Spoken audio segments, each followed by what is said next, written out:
Every year, we travel to different parts of the country to hear about how cities are supporting their small businesses to grow and succeed. This feeds into our annual Small Business Outlook report, which looks at how and why the performance of SMEs varies across the 64 largest cities in the UK. This year, I thought I'd bring a camera with me to showcase some of these different experiences. My first trip was to Cambridge, where I looked at the role of their university in fostering an internationally competitive high-tech cluster.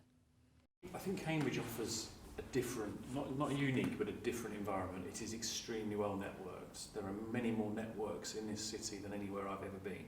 And actually the ingredients are around connecting business operators to others and then also to academia. And that can happen anywhere from the street into high-tech labs. And actually for us, that's the ingredient that Cambridge does exceptionally well. And from that, people have the confidence, the connections, the finance as well, looking at the investor community here, to actually get their business to take off as fast as possible. Why do these networks work so well? I asked Claire Ruskin, Chief Executive of one of the most well-established business networks in the city. So most of the businesses are exporting a lot and selling internationally rather than selling locally. They're typically not competing with other businesses in Cambridge. So there's a lot to be said for collaborating and strengthening what we do from Cambridge businesses so that we're more competitive on the world stage. These business and alumni networks have been a huge advantage to Andrew Lynn, a serial entrepreneur in the city.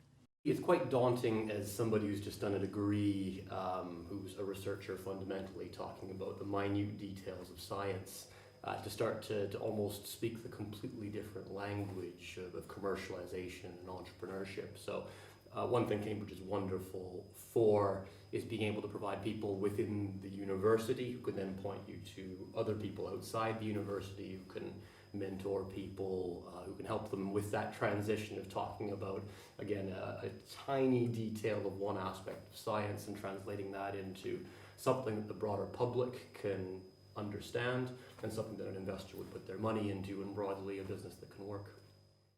So how do Cambridge academics encourage budding entrepreneurs? I spoke to Andy Hopper, who heads up the University Computer Labs.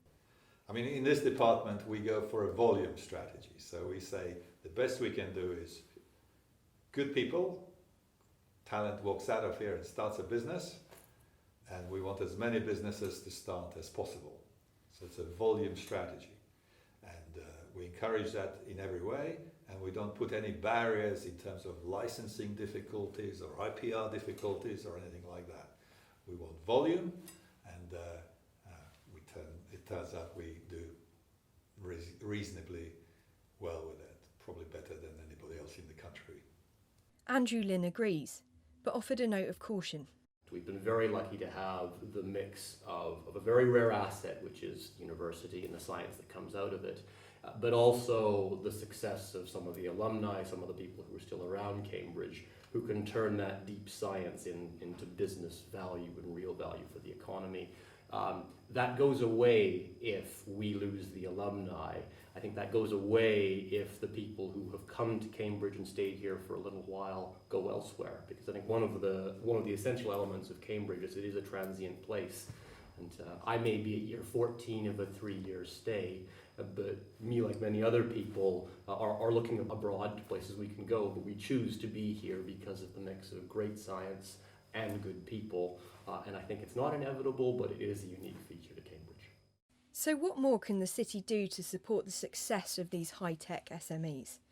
Andy Hopper again. Reasonable infrastructure, digital infrastructure, high-speed internet, all that sort of stuff is important.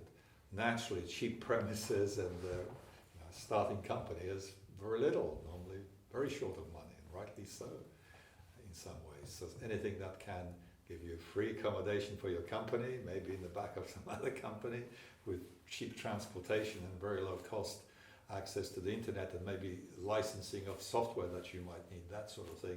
All those are actually quite important components which don't necessarily add up to a huge amount of money.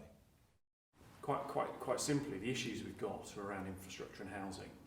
We know we've got the skills on the doorstep, but actually the reason for companies staying in the Cambridge area are very much based on ease of getting around and actually having the ability to live and work in a high quality environment. The risk we have as a Greater Cambridge area is eroding that quality of life over time. Even with these infrastructure difficulties, is it inevitable that Cambridge SMEs are bound to succeed when backed up by such a successful university? I don't think it's inevitable that you end up with a large and vibrant SME cluster. We have a great university, and other places have great universities too, or some other special resource. But I think the key thing that makes a difference is fostering an entrepreneurial culture. And I think both the university and the wider city has done that for many decades now. And that's really the secret to the cluster that's built up in and around Cambridge. The data backs up a lot of what I've heard in Cambridge. The city was ranked number 1 in our High Growth Strategies Index in last year's Small Business Outlook. So more than any other city in the country, Cambridge SMEs pursue innovation, compete on quality, and operate in competitive markets. The university is at the heart of that success, but it's not the only answer to boosting business in cities. In the next video, I'll be going to Bristol to find out why it's become a hub of creative, digital, and media SMEs.